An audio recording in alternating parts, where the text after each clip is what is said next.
दोस्तों, अगर आपने रामायण देखी या पढ़ी होगी तो आप रावण की बहन शूर्पणखा के बारे में तो जरूर ही जानते होंगे। शूर्पणखा रामायण की एक ऐसी किरदार थी जिसकी वजह से प्रभु श्री राम को रावण समेत सभी राक्षसों का वध करना पड़ा था। लेकिन दोस्तों, सभी राक्षसों का अंत होने के बावजूद भी शूर्पणखा बची हुई थी। हालांकि रावण की मौत के बाद शूर्पणखा का क्या हुआ था, इस बात का कोई खास जिक्र रामायण में तो देखने को नहीं मिलता है। फिर भी कई इतिहासकारों का यह दावा है कि शूर्पणखा ने अपने भाई रावण की मौत के बाद इस्लाम धर्म की उत्पत्ति की और मक्का मदीना को बसाने वाली भी शूर्पणखा ही थी। कई इतिहासकारों के मुताबिक तो ये भी बताया जाता है कि आज इस दुनिया में मौजूद सभी मुसलमान शूर्पणखा के ही वंशज हैं। दोस्तों, भले ही ये सारी बातें आपको एक कहानी की तरह लग रही हो, लेकिन आज के इस वीडियो में हम आपके सामने शूर्पणखा के कुछ ऐसे रहस्यों पर से पर्दा उठाने वाले हैं जिन्हें जानने के बाद आप भी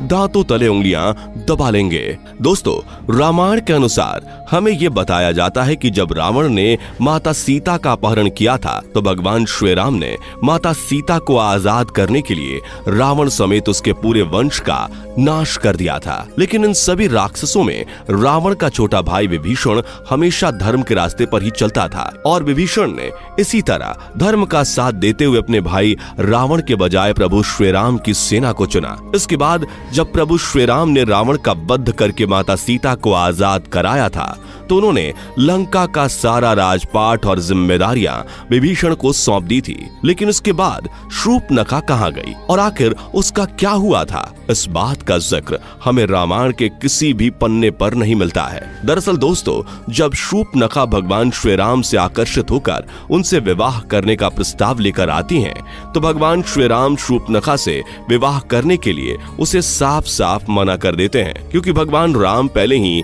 माता सीता से विवाह कर चुके थे। इसके बाद भगवान राम अपने छोटे भाई लक्ष्मण जी की तरफ इशारा करते हुए शूर्पणखा से कहते हैं कि अगर आप चाहें तो मेरे छोटे भाई लक्ष्मण से विवाह करने के लिए पूछ सकती हैं। और फिर जब शूर्पणखा लक्ष्मण जी के पास विवाह का प्रस्ताव लेकर जाती है तो लक्ष्मण जी भी शूर्पणखा के इस प्रस्ताव को ठुकरा देते हैं, जिसके बाद शूर्पणखा भगवान श्री राम के पास जाकर माता सीता को बुरा भला कहने लगती हैं और भगवान राम को यह धमकी भी देती है कि अगर उन्होंने शूर्पणखा से विवाह नहीं किया तो वो माता सीता को मार देंगी। इसके बाद जैसे ही शूर्पणखा माता सीता को मारने के लिए आगे बढ़ती है, तभी लक्ष्मण जी माता सीता का बचाव करते हुए शूर्पणखा की नाक काट देते हैं। इसके बाद शूर्पणखा जब अपनी कटी हुई नाक लेकर भाई रावण के पास जाती है और उसे सारी बात बताती है तो रावण अपनी बहन के इस अपमान को सुनकर बेहद क्रोधित हो जाता है और माता सीता का अपहरण कर लेता है और फिर भगवान राम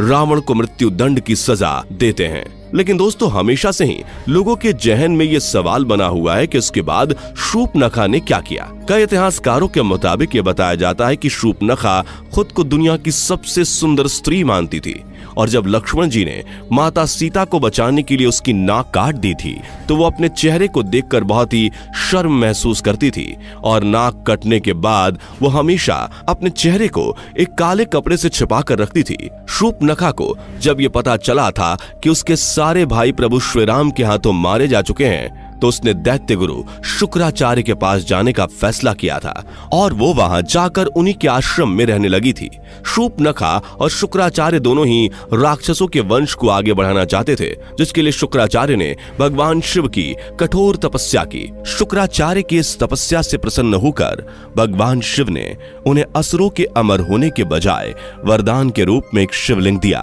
और ये भी बताया कि जिस दिन कोई वैष्णव यानी भगवान विष्णु का अवतार या फिर कोई ऐसा भक्त जो भगवान विष्णु को सच्चे दिल से मानता हो, अगर उसने इस शिवलिंग पर गंगा जल छिड़क दिया तो उसी समय इस दुनिया से संपूर्ण राक्षस जाति का विनाश हो जाएगा। इसके बाद दैत्य गुरु शुक्राचार्य ने भगवान शिव के द्वारा दिए गए इस शिवलिंग को वैष्णव यानी हिंदुओं से दूर रखकर एक रेगिस्तान में स्थापित कर दिया, क्योंकि हिंदू धर्म का हर शख्स भगवान विष्णु को जरूर मानता है और अगर ऐसे में कोई हिंदू उस शिवलिंग पर गंगा जल छिड़क देता तो दुनिया से संपूर्ण राक्षस जाति का अंत हो जाता। इसलिए शुक्राचार्य ने इस शिवलिंग को दूर ले जाकर एक रेगिस्तान में इसकी स्थापना कर दी। और दोस्तों, रेगिस्तान में जिस जगह ये शिवलिंग स्थापित किया गया था, उस जगह को आज हम सब मक्का मदीना के नाम से जानते हैं। दोस्तों, भले ही ये सारी बातें सुनने के बाद आपको हजम ना हो रही हो, लेकिन आपने कई विवादित बयानों में ये जरूर सुना होगा कि प्राचीन काल में यहाँ पर मंकेश्वर महादेव का एक मंदिर हुआ करता था, जहाँ भगवान शिव का एक शिवलिंग स्थापित था। दोस्तों, ये वही शिवलिंग है जिसे भगवान शिव ने दैत्यों के गुरु शुक्राचार्य को दिया था, और इस शिवलिंग को दैत्य गुरु शुक्राचार्य ने हिंदुओं से छुपाने के लिए भारत से दूर सऊदी अरब में मक्का में स्थापित कर दिया था। शुक्राचार्य ने इस शिवलिंग को सऊदी अरब में इसलिए स्थापित किया था क्योंकि उन्हें ऐसा लगता था कि ये बात कभी किसी हिंदू को नहीं पता चलेगी और इससे राक्षसों का वंश भी सुरक्षित रहकर आगे बढ़ता जाएगा। आपको बता दें कि दैत्य गुरु शुक्राचार्य ने इस शिवलिंग की सुरक्षा का काम शूर्पणखा को सौंप दिया था। उस समय शूर्पणखा हमेशा ही अपने चेहरे को कपड़े से ढककर रखा करती थी, और फिर शूर्पणखा ने अपने वंश को आगे बढ़ने के लिए कई बच्चों को जन्म दिया, जिसके बाद वही बच्चे आज शूर्पणखा की इस परंपरा को निभाते आ रहे हैं। जी हाँ दोस्तों, हम बात कर रहे हैं मुसलमानों की, क्योंकि आपने जब भी मुसलमान महिलाओं को देखा होगा तो ये गौर किया होगा कि वो हमेशा ही अपने चेहरे को ढककर रखती हैं और इसके लिए वो बुर्का पहनती हैं। मुसलमान महिलाओं के इन कपड़ों में केवल उनकी आंखें ही नजर आती हैं, और जब नाक कटने के बाद शूर्पणखा अपने चेहरे को कपड़े से छुपा कर रखती थी तो उसकी भी सिर्फ आंखें ही नजर आती थी। मक्का मदीना के मंकेश्वर महादेव का जो शिवलिंग स्थापित किया गया था, उसकी सुरक्षा के लिए शूर्पणखा ने वहीं पर रहना शुरू कर दिया था, और मक्का मदीना आज दुनिया की एक ऐसी जगह बन चुकी है जहां पर हिंदुओं का जाना साफ तौर पर मना है। इसके अलावा दोस्तों, बताया तो ये भी जाता है कि सऊदी अरब में जिस जगह पर मक्का मदीना मौजूद है, उसके आसपास तक की सभी जगहों पर हिंदुओं को रहने की इजाजत बिल्कुल भी नहीं दी जाती है। मक्का मदीना में रहकर ही शूर्पणखा ने अपने वंश को आगे बढ़ाया और नई नई परंपराओं का भी निर्माण किया। इनमें से एक परंपरा थी बुर्का पहनने की, और ये रिवाज शूर्पणखा के समय से ही चला आ रहा है। दोस्तों, ऐसा बताया जाता है कि द्वापर युग बीत जाने के बाद शूर्पणखा के वंशज आज के समय में इब्राहिम धर्म के अनुयायी हैं, और इस वजह से इस्लाम धर्म में शुक्रवार को एक विशेष महत्व दिया जाता है। इस बात का जिक्र धार्मिक ग्रंथों में भी किया जा चुका है। अब दोस्तों, ये सारी बातें किनारे करके अगर इस कहानी पर गौर फरमाया जाए तो जरा एक बार सोच कर देखिए कि आखिर ऐसी कौन सी वजह है जिसके चलते किसी भी हिंदू का मक्का मदीना के अंदर जाना साफ तौर पर मना है, और अगर कोई हिंदू चाहे भी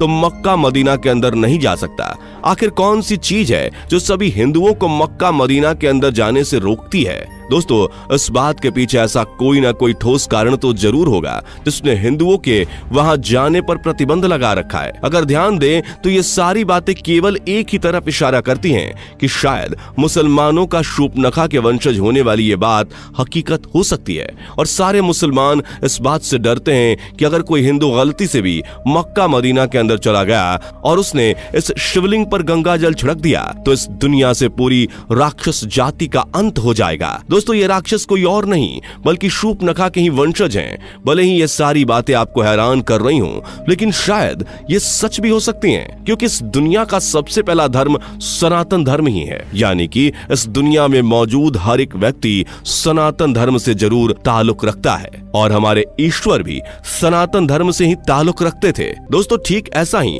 प्राचीन समय में भी हुआ करता था। कुछ लोग मिलकर अपने अलग अलग नियमों और परंपराओं को बनाया करते थे, और धीरे धीरे इसी तरह यही चीजें जातियों में तब्दील होती चली गईं, जिससे आगे चलकर अनेकों धर्म की उत्पत्ति हुई। लेकिन दोस्तों, इस्लाम धर्म के हकीकत भरे इस सच पर आज भी कई हिंदुओं के द्वारा सवाल उठाए जाते हैं कि आखिर उन्हें मक्का मदीना के अंदर क्यों नहीं जाने दिया जाता। वैसे दोस्तों, कमेंट करके बताइए कि आपको क्या लगता है, मक्का मदीना के बारे में कही जाने वाली ये सारी बातें क्या सच हो सकती हैं? क्या शूर्पणखा ने ही मक्का मदीना को बसाया था, या फिर ये सब एकमात्र कल्पना है? अपनी राय हमें कमेंट सेक्शन में जरूर पेश कीजिएगा।